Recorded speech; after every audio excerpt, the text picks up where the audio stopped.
नमस्कार YouTube family, आपल्या चॅनलवरती तुमचं मनापासून स्वागत आहे।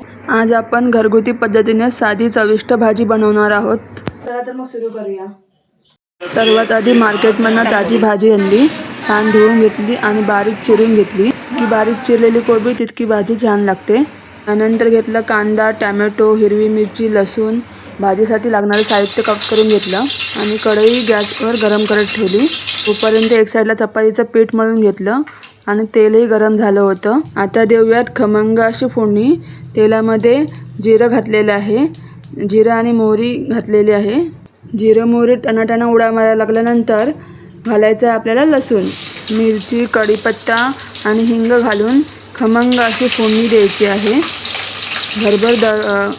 घरभर फोडणीचा वास पसरल्यानंतर घालायचा आपल्याला कांदा, टोमॅटो।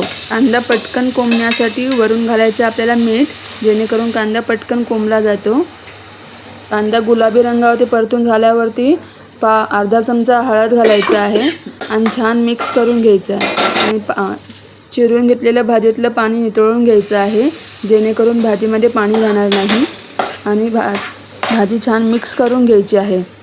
त्यानंतर झाकण ठेवून वरून पाणी घालायचं आहे आणि 10 ते 15 मिनिटासाठी वाफ काढून घ्यायची आहे। 10 ते 15 मिनिटं झालेली आहेत। तुम्ही बघू शकता भाजी छान वाफलेली आहे।